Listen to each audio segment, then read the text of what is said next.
Okay. I think it started recording. Yeah, it started. All right. I'm just waiting for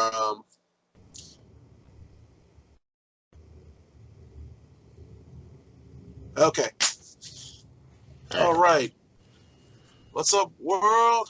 I'm your boy M to the C, Mystic Chris. I'm here with my co-host, D Payne. Y'all chilling with us. Respect the The craft. craft. Uh, we got one for y'all today. We're gonna talk. We got a lot of things to talk about. For one, we got the Disney 23 Expo that just went down recently. Yep. A Um, lot of crazy stuff to come out.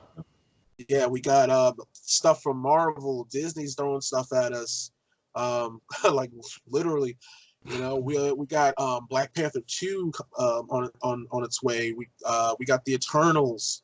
Black Widow just got a poster that just dropped, and someone was able to get a bit of the teaser trailer out. Now you're not supposed to do that by law, but people got to get that inside information, that little sneak peek, that little taste. So there's a bit of that on the web. So if y'all want, check it out. Black Widow teaser trailer. It's not much, but Pat, you want to go into a little bit of detail about it, like what's going on in the trailer? Yeah. So in the trailer, we see Black Widow in a forest, kind of fighting a couple of different people, like kind of stealth mission. We also see her in take on what I guess another rogue agent. She's fighting them. It seems like in a kitchen, like in a house or something like that.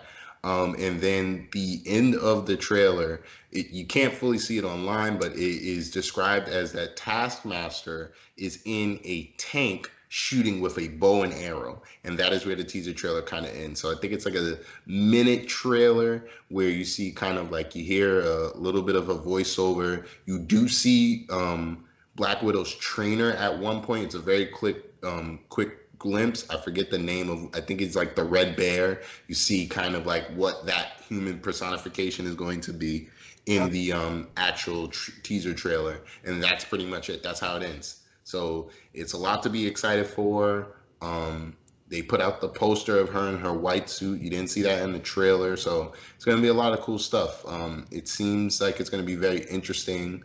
And even though it's in a very short amount of time, they're going to go in a direction that we all will like, and they'll definitely do Black Widow justice. Okay, now I got another question. Now this is a prequel because as we saw in Endgame, pretty much that was a wrap for her. So this is kind of going back into her past, Yes, past missions and whatnot. yes. The timeline of this is that it's taking place between Civil War and Infinity War. So essentially, after um, Civil War, this is kind of what was going on with her, um, and her and everything like that. Because I mean, they were together, like Steve Falcon and everything was together, but Yeah. they also probably still did their own missions and a couple other things of that nature. So I believe that it actually might cover a little bit earlier. That I think they said like right after kind of what happened with Winter Soldier, kind of covers what her adventures from there up into Infinity War. Okay. So I mean, that'll be pretty good because I guess there's chunks of time that we don't exactly know what she was doing. We Right. don't know when she went from red to blonde. So Yeah. that's a So there thing. is that time frame that they don't really touch upon, but it is.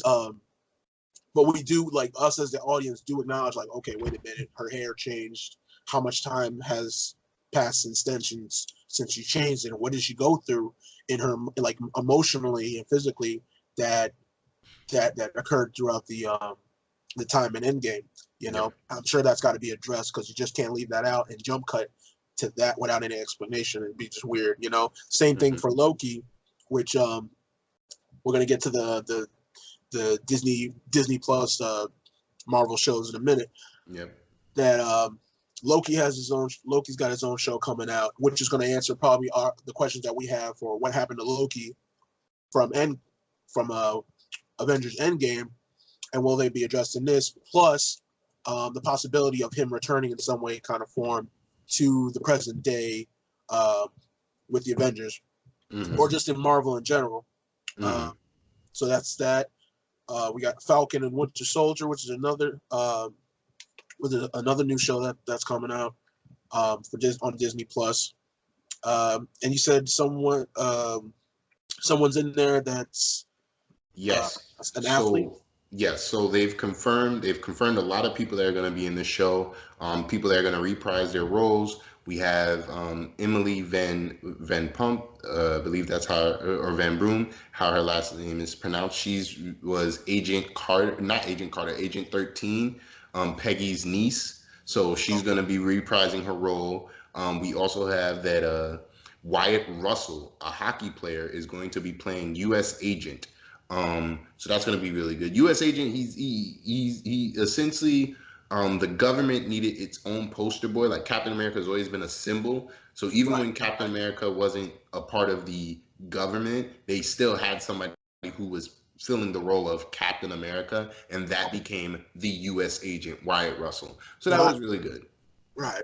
So I remember, I remember U.S. Agent as one of the helper characters. If you ever play Marvel vs. Capcom, he's one of the helper characters. I believe that you can have assist you, and that's where I recalled U.S. Agent from. And I remember you were telling me about U.S. Agent because I think I asked about Captain America and some of his solo adventures throughout the Marvel series. Yeah. And it was interesting to know that not only that Captain America's mantle has kind of been passed around to other Marvel heroes, but someone actually was, they also had their own brand Captain America, going about and taking care of business for the government's sake, just in case okay, Captain America is nowhere to be found, we need somebody just temporarily. Doesn't got to be a Captain America, but it's got to be a similar Captain America. So, and then also with what was it? Hydra, Captain America, being portrayed as a Hydrate. Hydra Cap. Yeah, that was a trip. Yeah. And you were telling me about that, and I was like, wow, I couldn't imagine Captain doing all sorts of anti things in an opposite world, but maybe in another universe, possibly. Well, essentially what was basically that storyline, real quick, if anybody wants to read this, it's called the Secret Empire storyline. You can probably get the whole bound volume now, graphic novel out. Essentially that storyline was that the Captain America that we know and love technically wasn't real because actually Captain America had been a sleeper agent for the assimilation in a simulation inside of a simulation in a simulation. Pretty much, he was a sleeper agent for Germany. What happened was the Allies actually, in this version of history, the Allies actually lost the war. But what they did was they got the cosmic cube, or what we call the Tesseract. They got the cosmic cube and used it to rewrite history so that they won the war, and Captain America helped them save the day, and then went into what's it called, cryostasis or whatever. The time that we thought of where okay, Captain America was going into being stuck in the ice pack and being stuck in the iceberg, essentially. What actually happened was he went to they found these pools, the pools that Thor bathes in essentially the MCU. It's impervious to magic. So they put him in there while the world around him changed, and only he remembered what actually happened, that the Allies lost the war and all his past histories. So when he came back, he finally woke up. Somebody just woke him up by saying a code word, and then Captain America became Evil Cap or Hydra Cap. Mecha Cap. Exactly. And so the only way to kind of defeat him was to bring back the Captain America that we knew, not the version of Captain America that we knew. It's not that this Captain America or Hydra Cap wasn't really Captain America. It's that he's not the Captain America that we knew. And they basically used the cube again to bring back the Captain America that we all knew and love. Okay, so that's interesting. That's interesting. I mean, Hmm. A Captain America for like the atheist Captain America's pretty much. Yeah, that storyline was just really crazy. I definitely give the writer of that, Hickman, just is so much because he did such a good job. No, not I'm sorry, not Hickman, Spencer, Nick Spencer, because he was writing his whole run on Captain America on both Sam Wilson's Captain America and the Secret Empire was just so really good. Hooked people in. Definitely one of the larger running runs or larger selling runs of that time, and is just doing really was doing a really great job. So I really liked what he did on that. So definitely check it out.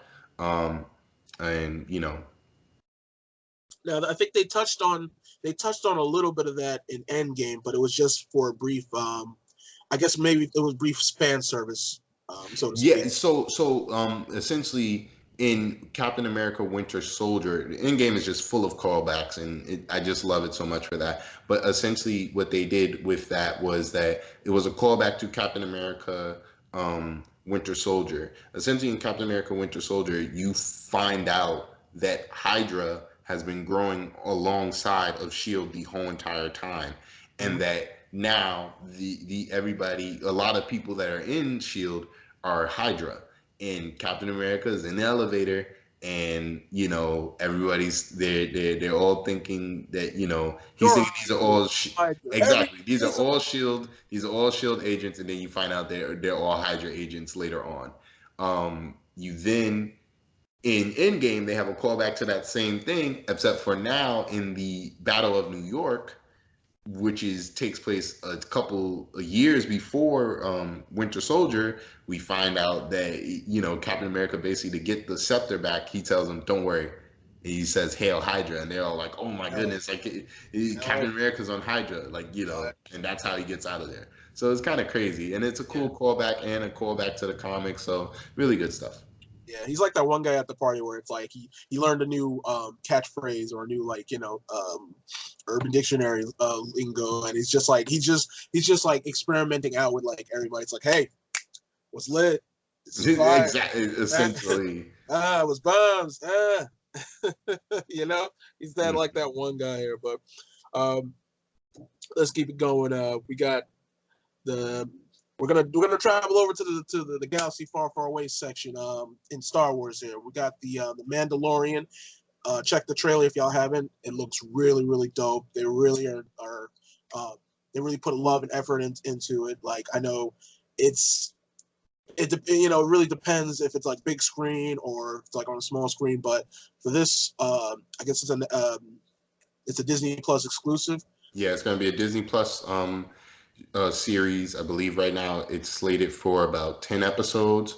One of the biggest budgets ever for a made for small screen adaptation of anything. Also, if you like directors, John Favreau is going to be directing it. He directed Iron Man 1, Iron Man 2, and he's just been a part of a lot of the Marvel Cinematic Universe stuff. So he I think he's going to do a very good job. He's doing a character that we don't know, telling a story that we don't know. It's more of the darker side of the galaxy of bounty hunters and things of that nature. So, we get a little bit of it of Boba Fett, and a couple other things have been released in comics and stuff. Different bounty hunters such as Bosk, I-99, I no sorry, I-89, and a couple iPhone of it. 65 and a couple of A couple of other different people. But the trailer looks really good. Definitely shows the darker side of the galaxy. We also have Clone Wars. We got a release date for it. It's Okay. coming out in February 2020. So basically, start of the new year. It's gonna So is be this out. live action or is it No, essentially this is still a this is a continuation of the Clone Wars season. I think this is season 7, no, season 8 of the Star Wars Clone Wars series. So this literally is going to lead up right to Revenge of the Sith. That's kind of the timeline. It's taking place a couple of months before Revenge of the Sith. Apparently, the way I was talking to one of my buddies, the way it's supposed to end is the Obi-Wan uh Anakin are going to help Ahsoka on Mandalore, which that was like the last place that she was known to be at. And then their last mission that they're going to see Ahsoka at is they're going to go, oh, we have to go help the Chancellor, and they're going to be at where they were at the beginning of episode 3, where they had to go and save the Chancellor who had been kidnapped. So I think it's going to be really good. A lot of the stuff that they've shown, it's going to hopefully tie up a lot of loose ends that, fans were really wanting, and it'll just be really good to see that. So a lot of stuff on Disney Plus. This is just all like just a crazy brainchild, of just everything that we wanted to see. Yeah, may the force be with all of us.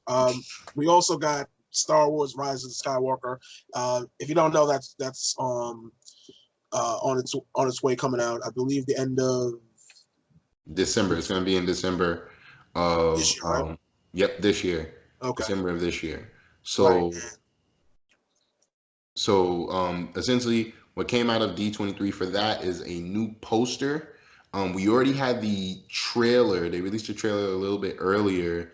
Trailer was super hot fire. It was super hot fire. Yes. A lot of speculations, but they also apparently released some concept art as well. And one of the concept arts had Rey in a double-sided red lightsaber.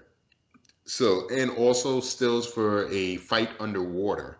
So we got a lot of crazy stuff in the trailer. In the poster itself, you can see what's it called, Rey fighting Kylo Ren, and it seems to be a shadow of Palpatine in the background. So we don't know fully what's going to happen, but we do know Palpatine will seem to be the architect behind a lot of the things that we've been seeing. So now, if you guys are familiar with the whole Star Wars anthology, you got the prequels, you got the original trilogy, you got the in-betweens, you got the side stories, which take place in the comics and the books. As this new saga for the main story Star Wars series, it's kind of going along as like you got the first story, you got the middle story, and then you got the third trilogy story. In a sense, for the prequels, it was Revenge of the Sith. For the originals, it was Return of the Jedi. Do you feel people are kind of getting that same vibe as we go into this next film for the new saga? Yeah, well, I mean, right now it's different. It's difficult because it's called Rise of the Skywalker. People are speculating, what does that mean? Does that mean that Kylo Ren is going to go away from the dark side and come back and be the Skywalker, or is it going to be that we're going to find out that Rey actually is a Skywalker and this is the rise of that, or she's a Kenobi or whatever? And then also with the trilogies, this whole thing is called the Skywalker saga. Like, this is because it's still based on the family of Skywalkers. Kylo Ren's the last Skywalker that we're seeing, but it's still the family of Skywalkers, Sure. So the idea is that this will put an end of the Skywalker saga. There will be no more Skywalkers. Skywalkers will no longer be the center of Star Wars movies, which I think people have understood that, we kind of want to move away from it. It's a good story, but they do want to move away from it. They want to see more stories. Rogue One proved that. Han Solo proved that. That people want to see and hear other Star Wars stories. We're kind of getting fatigued with just hearing about, Luke, Leia, their father, Anakin Skywalker, Chosen One. We kind of want to move forward, and past that. So we want to get other storylines that we've seen in different comics and stuff like that. So this is, it seems like it could be a really good start to it. It could put a pin in the whole Skywalker saga and also start something different. And even Disney has admitted that, people are getting Star Wars fatigue. So after this movie, we won't be getting another Star Wars movie till I think it was scheduled for release for 2023, 2024. So it's about a 4-year break before the next Star Wars movie even comes out. Main Star Wars movie. Main Star Wars. So maybe we're probably going to get in between stories of other characters and maybe other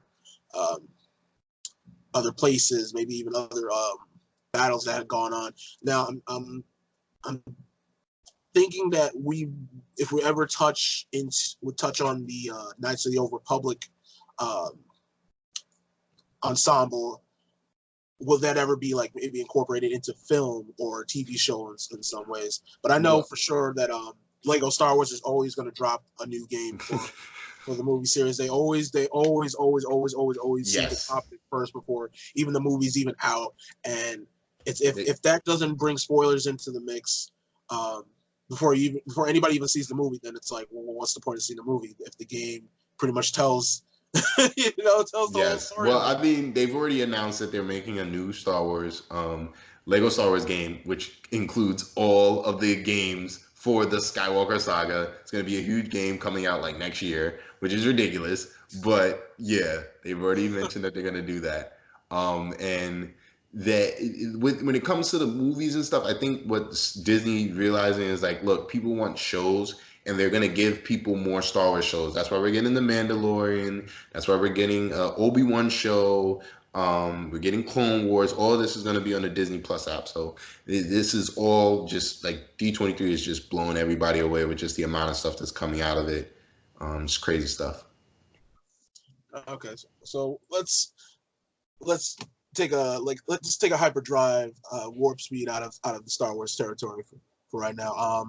Disney Pixar, they're coming in hot, and they're dropping bombs of films upon films, new titles and sequels galore. We got Frozen 2 on its way.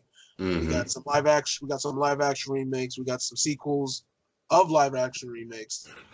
If y'all haven't seen Aladdin, Lion King, Toy Story, I mean, literally just home run hit. I wouldn't say home run hitters. Let me not go that far. Yeah, no, not home run. But Nostalgia hitters, as I call them. nostalgia hitters. They, Yes. they capture a moment, so you want to go see it to see if they did it justice. And some of them are doing justice, some of them aren't. Lion King, not so much. People, if you haven't seen Lion King, the original, it's not capturing the same vibe. It's not capturing the same things, but it's trying to do enough justice to it. And sometimes you do like it, but me personally, I didn't personally like the Lion King. The Aladdin did pretty good, even though that wasn't a one-to-one pairing. It did very well. And then what was the other one? Oh, Frozen 2 is coming out, which, like I said, is pretty good. They already announced a couple of different things. I didn't see Frozen 1. I know it's one of the biggest movies of all time. Animated movies. You just can't escape Right. it. Yeah, Same it's thing. in Kingdom Hearts, so you can't even get away from it, even if Exactly. you're a fan of Disney, but like not so much of the titles that like focus more on like the femme fatales or the female and protagonists or independent women's um, storylines. You're not gonna get too far away from without it like popping up somewhere in your fill or trailer teaser or even just the song itself. You know, even the song itself being played somewhere in it. We got Mulan. Mulan is supposedly in the work now. There's a lot of controversy about that. Mm-hmm. Pat, you want to fill in on what's going on with the actress who's portraying? Yeah, so I got you. The main actress, the lead female actress of Mulan, she basically came out with some comments that in China that she supports the Hong Kong police. Um, the only thing that happened with that is that recently the Hong Kong police attacked protesters that were trying to go for government reforms. So it's just difficult because she even didn't show up to the D23 Expo, so that's a really big thing to back out of. So she's getting a lot of backlash. People are trying to boycott the movie because of her. Look, we have our own protests here as well sometimes, and we don't always agree how the police go about things. It's just over there. Even we know over here, it's a different thing. Yeah, it's a totally different thing. You really can't speak out. It's even more stricter than you would even think. compared to like out here. Like you think it's strict out here, go outside the country, venture out into different parts of the world and test their law enforcement rules, even their government government ruling, and see if it's any different out there. I tell you one thing, it ain't. Yeah, It's no. not. It's even more worse. Heck, it may even go straight to death penalty. Forget the electric chair. We're just skipping right to just either popping you in the head or chopping your head off, or even just dismantling you into pieces. Yeah, the Chinese government did, labeled the people that were protesting as terrorists, and once you're labeled as a terrorist organization, there are a lot of laws that do not protect you, and they can do a lot more to you. So that's why it's kind of crazy, and people were really speaking out about it, and they feel that you should boycott Mulan because of it, because she said she supports the police.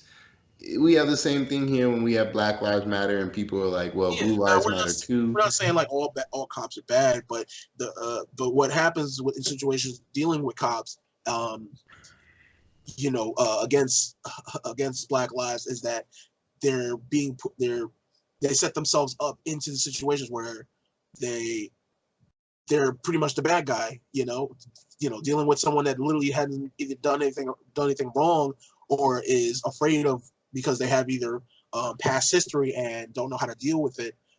Then the cops just take it into their own hands, where it's like, well, you gotta fess up for what you did. Either you're coming down to the station and we'll look into them and take care of them, or you just go to jail right there and then. But it's like, no, you gotta go through the law system. It's like, okay, let them be tried, let them be, let them get a lawyer, let them settle it in so in the courts, let the judge decide. Just don't take it in your own hands. Be judge, jury, and executioner. I.e., Judge Dredd, and pretty much handle it yourself. That's not how it goes. Mm-hmm. Everyone has a fair chance. That's what America's about. Everybody has a fair chance. Mm-hmm. If you got past problems, take care of them shits, because it will come back to you and bite you in the ass. Like Yeah. Dominican Republic, people are not even coming out of there 100%. They're going there for a vacation, but yet since they're over in Dominican Republic, that's their territory, and the laws are slightly different once you're in that confines. If you come back to the U.S., that's if you come back. Once you come back into the U.S., if you got no warrants, no arrests, no theft going on, no murder spree going on, and you come back to the U.S. all right, clean, you're good. They can't unless they halt your trip, drag you back into the Dominican Republic, then try you there. Well, sorry, buddy, you're kind of on your own. I think there was some kind of news story that went down real quick. I think some person was like, they were working in the Dominican Republic and they got kidnapped, and they were on they had a job there, and the only person that they had to call for help I don't think they had family or anything like that answered the call, so they called their job. And your job, you have insurance for your job if something happens to you, if you get hurt, injured, whatever.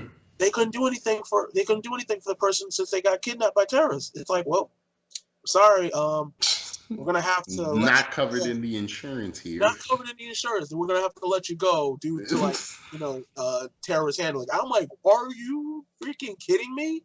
You better call. Call the police. Call somebody. Call Superman. Call somebody. Call Batman. Call anybody. Call law enforcement. Call SWAT.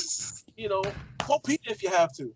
But send somebody over there to save my behind. I don't want to die. I don't want to die in the Republic. Heck, if I came here on vacation and I told I had to update with my job, like, oh, how's the vacation going? Like, when you coming back, whatever. And I just so happened to get kidnapped. I'm not expecting Liam Neeson to come rescue me. You're like, that's a different conversation. That's a different phone call. But it's messed up what goes on. Like, what goes on when you're traveling out to other parts of the world or whatever. It's a crazy world out there. Be safe, y'all. Be safe. Yes. Take somebody with you, so that way There you go. Take somebody with you. Always let somebody know where you're going. Take your dog if you have to, but just make sure your dog's like a fighter, not like a wuss. You can't make any can't make any deals if you got a Chihuahua in your hands, you know, unless it's like for some Taco Bell. But that's neither here nor there. Mm-hmm. Uh, Um, I was gonna say next thing we're moving into make a smooth transition here over into anime. Got a lot of stuff to talk about with anime, Netflix anime live adaptations. Um, Chris, what were you telling me earlier about the live adaptations?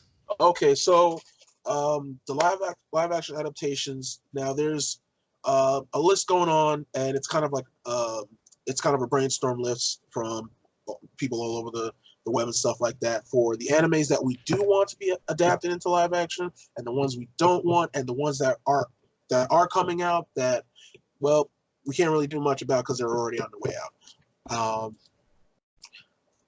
So we have I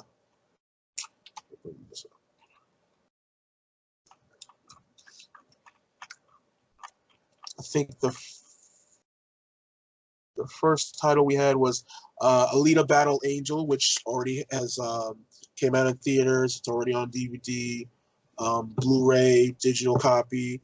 Now it's mixed, but most of the mixed reviews from people is leaning towards it was good because it stayed as true as possible to the source material. Mm-hmm.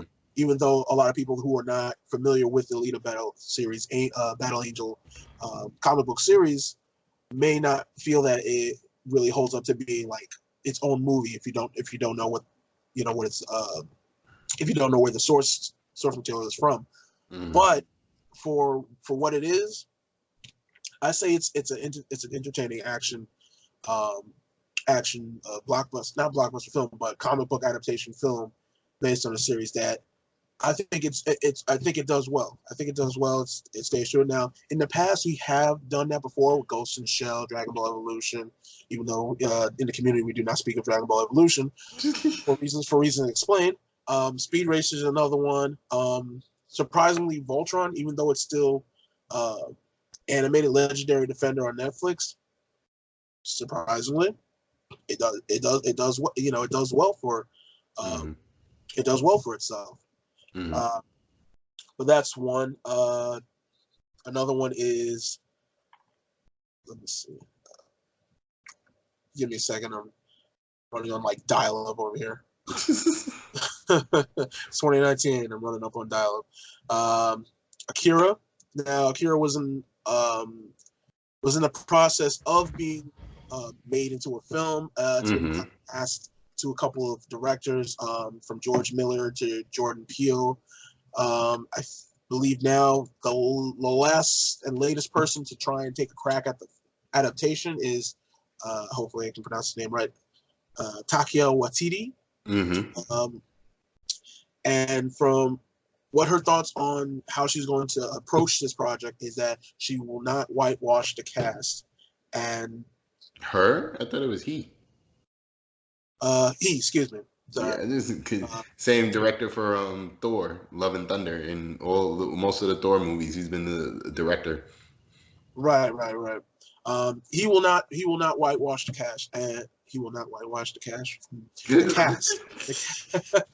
Yeah, it's not gonna whitewash the cast because we got to make sure that cash is black. Cash black. Cash black. You will not whitewash the cast, and that's a good thing because a lot of films usually like to white cast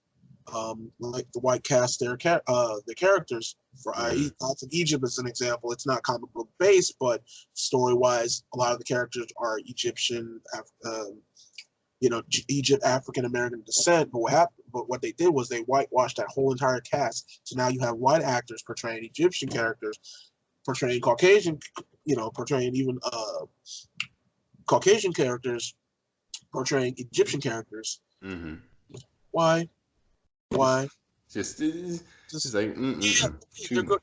They're great, amazing actors. They could be Academy Award winners for all I care. But come on, man, come on. Have we learned nothing from the Robert Downey Jr. Black Tropic Thunder? Tropic Thunder. Like, yeah, it's funny. It's hilarious because how he's portraying the character in the film and in the story, it asks for a character of African American complexion because they couldn't find anybody, or the character was either killed off in bomb explosions for whatever reason. But they take note of that, like Hollywood, that like you really shouldn't do that if for a movie that requires an authentic ethnic cast to portray these characters. Look out there. There's up and comers that can pull it off. I'm sure. It can't be just like I'm gonna get who's that guy? I want to get Christian. I want to get Christian Bale. I want to get Leonardo DiCaprio. I want to get Al Pacino in there somewhere. I want to get what do you call it? Want to get John Mulaney and yeah, just crazy people. I mean, they've even shown it with Ghost in the Shell when we had Scarlett Johansson. It's like that was a blatant example. They could have casted someone of Asian descent, but it just didn't. They didn't work. They wanted to go with a known star so that they could make money and just figured that would draw people to go and see it. And not saying that it didn't, but at the same time, they could have probably done something a little better.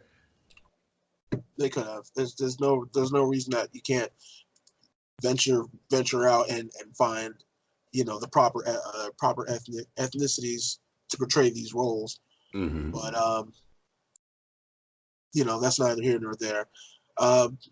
We have another film that was adapted for the big screen, Detective Pikachu.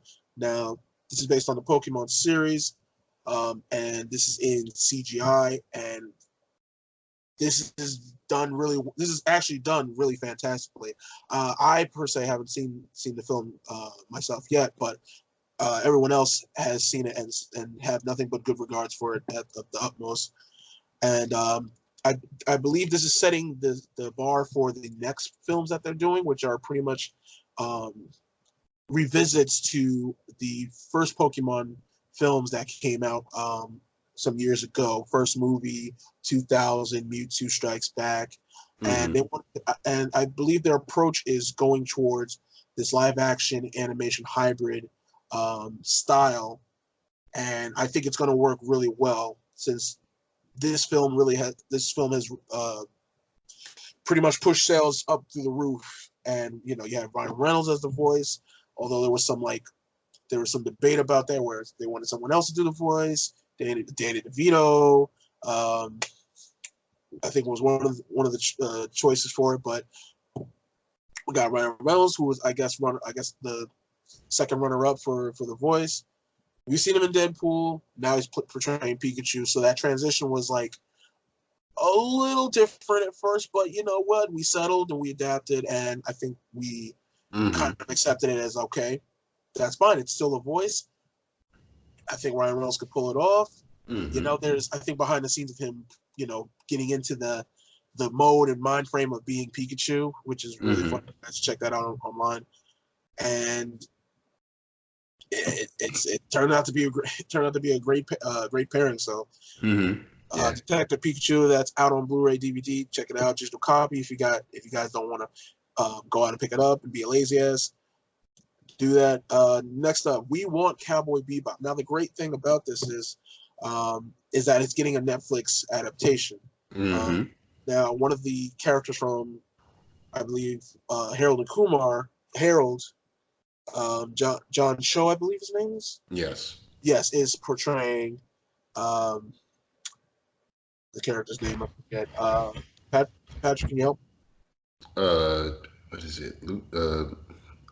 Darn. The main character. Lubin. Yeah, so John Cho is going to be portraying Lubin in this live action TV adaptation of Cowboy Bebop, and I'm still waiting on that. At this moment for upcoming news, there's nothing really much so far, but that I think they're either starting production or it's in the process. It's in the process, but it's definitely going to be coming. So that's great. That's one good thing. Another thing we don't want is One Piece.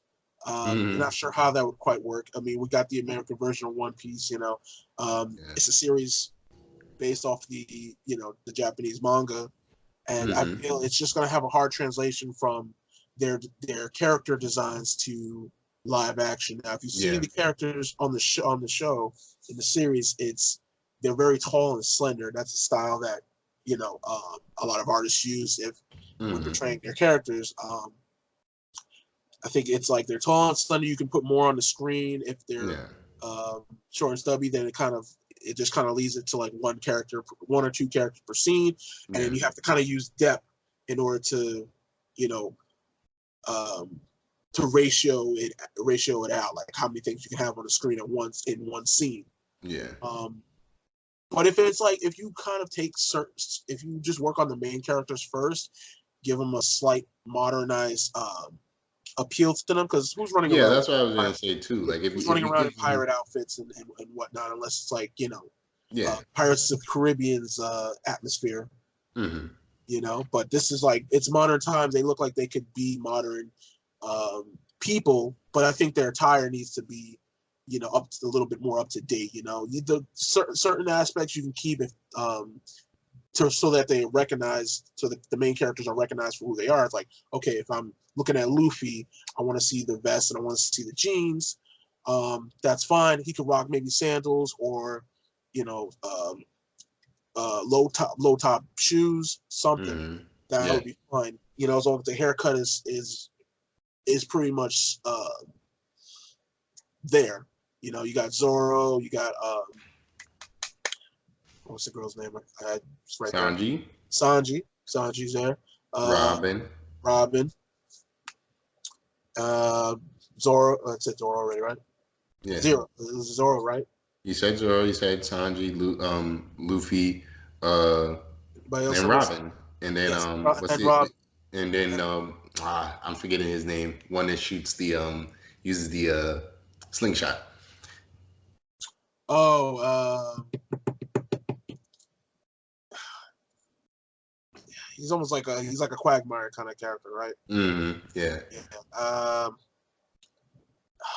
Gosh, I'm trying to remember his name. But Well, we'll move on. We'll try and anyway, not to stray too long, but if you give them a more modernized look, maybe even working into another like live action Netflix show or some sort. hmm. I think a fan film could even pull it off. True. The You fan know, films have been doing a really good job lately. yeah. So I think it would even though fan films they work a lot of the times. It all depends on how people sometimes put it together. So if it's similar to the way fan films are normally put together, like if you've seen fan films like Power Rangers Unworthy, Darth Vader, I think it was Rise of Vader.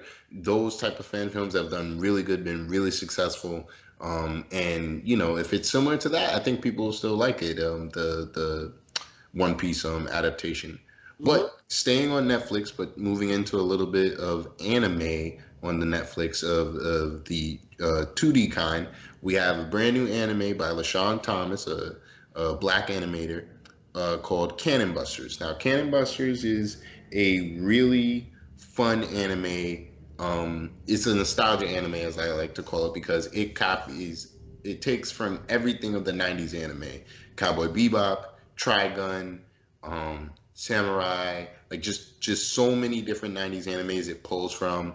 It stars the character named Sam, or special associate model, which essentially is Sam for short.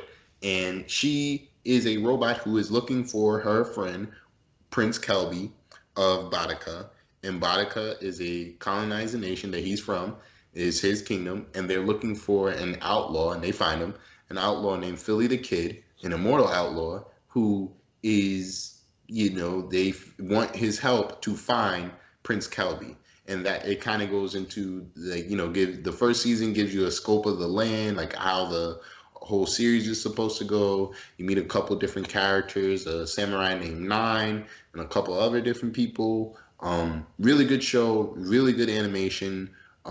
Definitely up there on my top list for Netflix original series. The only thing I would say is the story sometimes jumps back and forth from two characters' perspectives. Not that that's bad, but sometimes you want a more linear where you're just watching one person's journey, but in this one you're watching more like two or three people's journey. So it's not bad, but that was the one gripe that I had against it. Um, yeah, so definitely check it out on Netflix. Um, we also have a Netflix show Saint Seiya, Knights of the Zodiac. This one, the story, if you're familiar with Saint Seiya, it's been rebooted a couple times. There's a lot of good different versions of it. Two of them are on Netflix right now, but this version uses cell shaded animation, and because of that, it kind of lacks something. It just didn't flow right for me. Um, you can check it out yourself. It covers about the first 20 episodes, 25 episodes of the original anime, and a couple of chapters of the manga. Definitely check it out. Give it a check. Yeah, definitely check that one out. All your favorite characters are there, from Pegasus Knight, Phoenix Knight, all that stuff. The first tournament is there. Really good stuff. Now, Um, was this show um, first came out? It was on Toonami, correct? no, this actually was a. Or I'm It thinking of was. Ronin Warriors. Yeah, Okay. it's similar to that, but it's a little bit different. This one is based on a war between Athena, the goddess saint, and Hades, the obviously Lord of the Dead. So, but I think the original one used to come out in Japan on the weekends. When it finally did come here to the U.S., it was only on the Funimation channel. So So it wasn't, it yeah. was like exclusive, basically. Yeah, it wasn't really, big. The first time that I think I saw it, my friend put me on, and I hadn't ever seen it on TV. It wasn't even on like a television, like Toonami block, anything like that. Hmm. So it's popular, but it's not that popular. It's even only have one video game adaptation. So it's not really, really big because there's just so many different storylines. And it's been rebooted a couple of different times. But the story itself, if you watch it, and it's really good. So I would definitely recommend it to anyone, even if they don't watch the Netflix version. Definitely watch the version that's on Hulu. Saint Seiya. If you don't have that much time, you can watch what's called Saint Seiya: The Lost Canvas on Netflix right now. It's about 25 episodes. Really good. I binge watched it in one day because it was so good. So definitely watch that. Okay, and I had a question about Sensei, but with the animation. Now, you said the animation for this season was a little uh, wasn't up to par, and it wasn't like as crisp as you was hoping for. Um, Yeah, it wasn't up to par. There's a lot of, if you watch it, there's a lot of gaps. There's a lot of weird things that kind of happen. One of the examples is during the tournament. The tournament is supposed to be in a sewer, not in necessarily a sewer, but the way you get into it is by going into a sewer. But it okay. just so happens that the cap or the top of it is in the middle of a desert, and it just kind of didn't make sense because in the original series they make it seem like it happened in like a metropolitan city, and then and it's not to say that they can't change it up, but at the same time it made more sense one way than the way that they were making it make sense. Like, you're gonna have this tournament in a sewer in the middle of nowhere. Like, it just didn't make sense. Yeah, I think Dragon Ball Z did something similar with that, where I think the location changed and it was a tournament of some sort, and I think they did it more than once, if I'm correct, where the settings changed, but the fighters still were fighting, amongst entries against one another, but the environment was just altered just a tiny bit. Whether it was cell games, whether it was like super Hmm. tournament of power, or even in like I guess what was the other one? I think it was I think it was in the early socks. Might have been either the Boo Saga or the World Tournament. The Underworld World Tournament with I think the Underworld Goku. Tournament is what I'm Okay. thinking. Yeah, Goku, Pycon, I think movie 12, and trying to remember where the other place that tournament took place. Uh, But anyway, not important. But yeah, Super in the first arc had some really bad animations at first. I think it's because when when shows start a new season, they get like either fresh animators or veteran animators on the project to make sure these episodes are up to date and up to par with with the time schedule, because they have to drop these episodes like on the regular, either every Saturday or every Friday or something like that. And what happens is they miss tiny little important details that really make a difference in the episode, only because they're just due to time, and they have to make sure they get they get the animations, the frames, and everything on a schedule. Mm-hmm. But when the story arcs change, they switch up and bring another animator or designer into the mix, and you could tell that the animation style is either different or it's even better than it was. Like when you look at the Dragon Ball Z films and you compare them to certain parts of the show, certain sagas of the show, you can tell like, wow, they really bumped up production for that fight scene or this battle, or even just in the environment that they're in. You could tell like, oh man, they really got someone to, you can see leaves falling out of trees, you can see birds flying out in the distance, you can really see like the debris coming from their attacks, stuff like that, or even how fast they're moving, the pacing of it. That really makes a difference. If it's like not if it's not really clean and fresh, it just kind of drops either the whole saga, that whole series, down a notch. Whereas it could be 10 times better, and really, really the most talked about scenes, series. But I think that's just the norm of today, especially animation and budgeting. That plays a part into it. They may not have enough to, put put this many effects in, or they only it's about a days to get this scene done and animated, and then put into production to do to have voiceover work done. So it really just depends on the time frame you're working with, and the group of peoples you're working with. But it still doesn't take away from either the storyline being really solid and carrying the rest of the series, or just being just a really great series, really great storyline in general. But it's the normality of it. Yeah. And then we got last two things, Comic Books Weekly. So I was going into what I was reading, trying to let you guys know. So I haven't been reading a lot lately. I haven't read anything this week. I've been busy, so my apologies on that. But Pat has been on his P's and Q's with reading, so I'm gonna let him take take on this part here, Comic Books Weekly. Yeah, so what we got this week is Batman: City of Bane. So if you guys haven't been reading Batman City of Bane is essentially, Bane has come back and taken over Gotham. He did it by help of all the other villains and someone that was a little bit unexpected, another Batman, or Thomas Wayne from the Flashpoint universe that we thought was destroyed.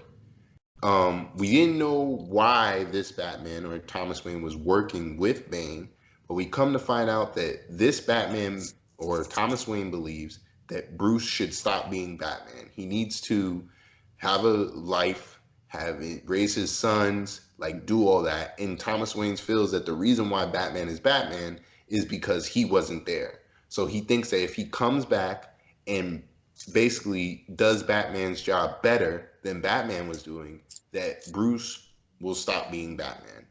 So he enlists the help of Bane, all the other evil people of the city, and Gotham Girl. So I don't know if you guys remember this. Gotham Girl from way back when with Gotham Boy, they essentially were super strong superheroes on Superman's level, and they were in Gotham. Gotham Boy basically got killed because he went like berserk and decided that he was going to kill the Justice League, and he beat them in almost 2 minutes flat. And the only person that took him down was Gotham Girl. So, but she also has powers, and she's every time she uses her powers, it's slowly killing her. But she still wants to be what she perceives as a hero. But she's very moldable, like she's very gullible. She believes if someone tells her this is how to be a hero, she believes them.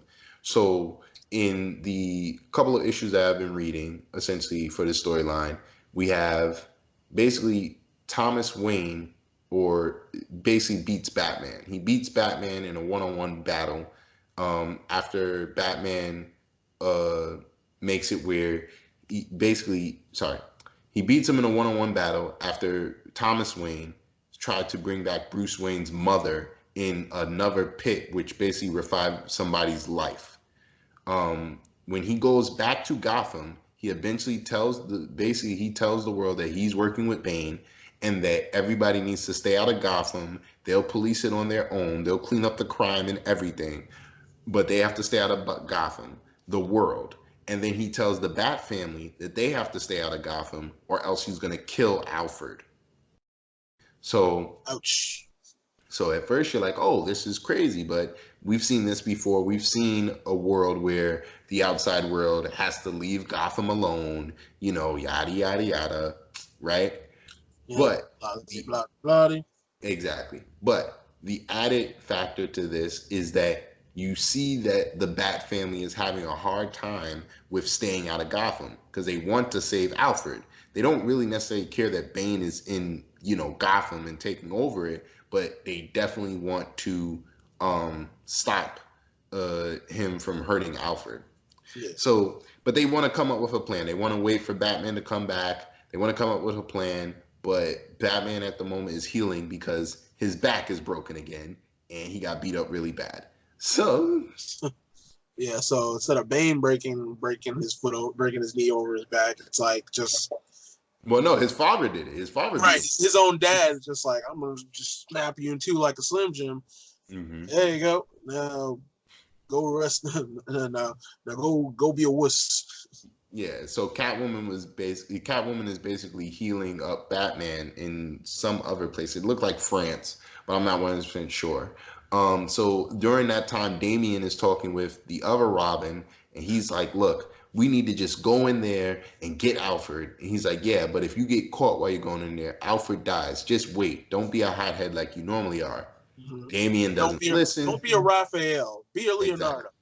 Exactly. Damian doesn't listen. He gets Zatanna to get him a spell so that he can lock up Gotham Girl. So when she goes to battle him, Gotham Girl's like, oh, you're gonna burn, because you're breaking the rules. And he's like, well, you're very simple. And then he just did a spell and it locked her up. And it was like, okay, cool. So then he goes to fight Thomas Wayne or Batman. And Robin goes, you're not Batman. And he's like, I am Batman. And what are you doing in Gotham? I told you what would happen if you didn't listen. He's like, you're not Batman. He's like, you're not Batman. You're an imitation, and I'm gonna beat your butt, and you're gonna kneel down to me. Gotham and Damian start fighting. Batman and Damian start fighting. Damian gets his butt kicked. I was actually very surprised. I thought Damian was gonna be able to beat his grandfather, but he wasn't. So you see Damian get knocked out, and he wakes up, and he's in a chair, and you hear Alfred's voice saying, no, please don't do it in front of the boy, right? So you're like, oh no, this isn't really going to happen. The next scene that you see is Bane kills Alfred in front of Damian. Oh. Batman. What's the real Alfred? I don't know. They haven't revealed that, but Batman or Thomas Wayne Batman says to him, he says, I know. I'm sorry I had to do this, but you made me do this. This was a choice that you made by coming into Gotham. And I know you think your friends are going to come, but they're not going to come now because I have an even better hostage, you. So just stay here and let us do what we need to do. So now it's like, oh, now the stakes have been raised even higher. They killed Alfred, and now they're going to kill Rob. Like now they can potentially kill Robin if people don't listen. So that's really crazy. But City of Bane, really crazy thing. Definitely pick it up. Um, Fast forward or moving forward, also that came out this month. Power Rangers, Go Go Power Rangers. Go Go Power Rangers essentially.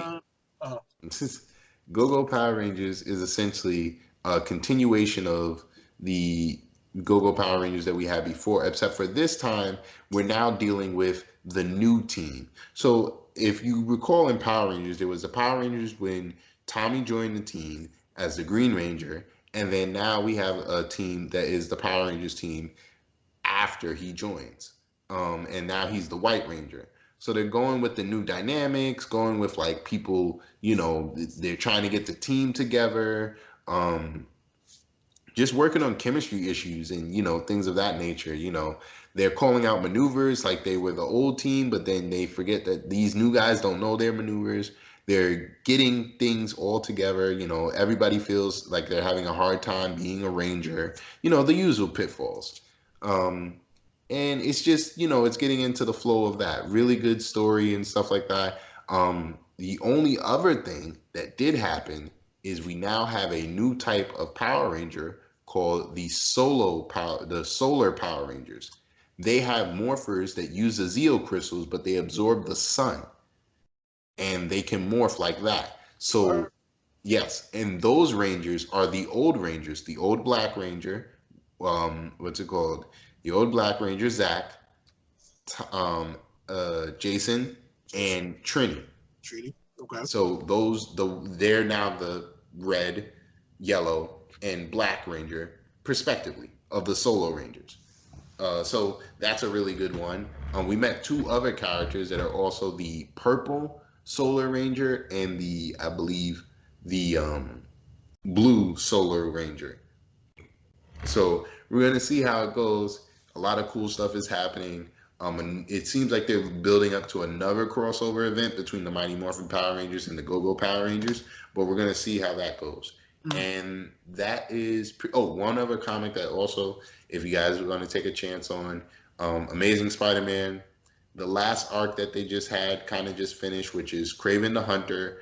Kraven the Hunter is back in Spider-Man, but this time it's a little different. It's his son.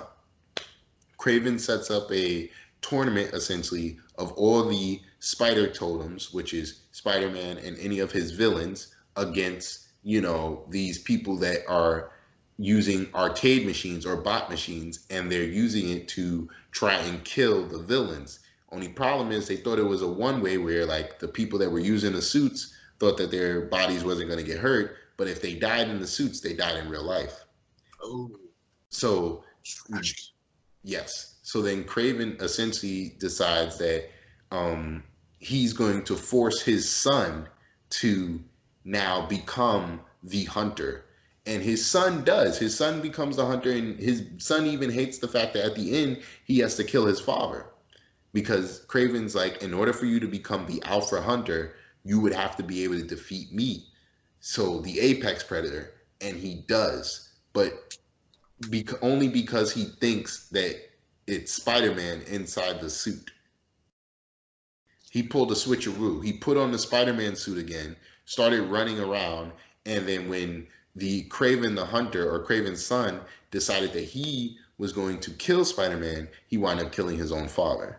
Ah, And thus leads to the vow, I'll get you, Spider-Man, and now Spider-Man has a new villain. See how that works? Peter, wait, it's me. It's Norman. Exactly. So you had that one, and then moving forward now, you now have that. It's more of a street level Spidey arc where like Boomerang, who is his roommate, Okay, is I was gonna also say not Captain Boomerang, right? Because that no, motherfucker. no. This guy is just Boomerang, but this guy used to be a bad guy. Now he's trying to reform and be a good guy. But he's being attacked by the new female Sinister Six, and they're all attacking him because he double crossed the Lady Beetle, and he also apparently was harassing them at a bar. Well, the bar with no name. Um, It's just called bar. yeah, no, it's called the bar. No, it's called the bar with no name. I've seen a liquor shop that literally just says liquor, nothing Again, else. Not even the liquor shop or yes. the So wine shop. Yes. So Kingpin puts a bounty on Boomerang's head. Nobody's able to collect on it at first, and then after doing that, they had what's it called? Now these females are going to try and collect the bounty on him. But Spider-Man comes and tries to help him and save the day and talk down a piece, and that's kind of where it ends. So we're gonna see how that arc kind of goes moving forward. They also have a little bit of a background arc that's building up. That's probably going to be an overreaching of the whole series. But this character called the Centipede, he he's invading people's dreams. Like he's invading their dreams and he's making them think of their worst nightmares, and he's kind of Like using them against them. you like a Freddy Krueger type of. Exactly, exactly. Except for this one, you can wake up from, Okay. um, and that's pretty much it. So that's comics for this week. Uh, Next week or before next month. Sorry. before we go into next week, um, there's some Spider-Man news going about that Sony and Disney Marvel combined couldn't really settle. I guess settle an agreement between financials with Spider-Man in the Marvel Cinematic Universe. So they parted ways and decided, you know what, we're taking Spider-Man with us. He's going to only put out 2 more movies. Originally, he was supposed to do 3 more movies, but now he's just only going to do 2, and that's kind of a blow to Marvel Disney side, because we were just getting comfortable with Tom Holland's Spider-Man and part of him into our Avengers and MC universe, and now we're like, okay, well, now what do we do? It's not like we can swap. It's not like we can trade for Venom and bring Venom into Mm-hmm. into our MCU or whatever. Even though like the licenses are already pretty much bought by by Disney. Disney could just buy whatever license now that they want. For any for all the Marvel superheroes. But it's messed up. Mm-hmm. You Yeah. really I you mean, really got to get super greedy into having or owning something or wanting more of something. yeah. I mean, being a fan, obviously you want Tom Holland Spider-Man in the MCU. However, I do applaud Sony for sticking up to Disney, saying Right. that look, we're That's not just going to bend to your will. You get 100% of the merchandising. So anything that we sell, toy wise or just towel wise or whatever, you get 100% money off. So you're not really losing there. You want a bigger stake in the movie side. You want 50-50 when really we're putting up all the financing money, so we should get the same amount back and we should be able to reap the more benefits from that. You're getting a 5% and then 100% merchandising. That should be good enough. But Disney wanted 50%, a 50-50 split of the movie and 100% of the merchandising, and that just wasn't a good deal for Sony. And Sony backed out. I can't get too mad at them. I don't like so it, but can't be can't too. get too mad at them. Yeah, there's Tom Holland's perspective on the whole situation going on. I think it's on Twitter or his Instagram. Y'all can check that out just to get just see his 2 bits on it. I know he's probably like feeling some kind of way about it. You know, Well, what he said basically was that he got to play one of his favorite characters, and he okay, loves playing Spider-Man, whether that be with Sony or MCU. He's going to enjoy playing the character of Spider-Man and bringing that character to screen. So he has a thing where like, yeah, I'm Spider-Man, and it was cool to interact with all those characters, but it's still my story, and I can still be Spider-Man. You know what I mean? okay. So So he's not too like not too bummed out about the whole thing going on. But he's still willing to still give us the Spider-Man character uh, and story that we want from him, and that's good. You should still be able to still bring the character's A game to the table, hmm for that role. Just like Tony Stark brings it for Iron Man, just like Captain brings it for Captain America, so on and so forth. Um, but hopefully in the future, there can be some way to just patch things up and bring them back. yeah, Just to make peace and keep things cool for the Avengers. Yeah, hopefully. And any of the Marvel characters.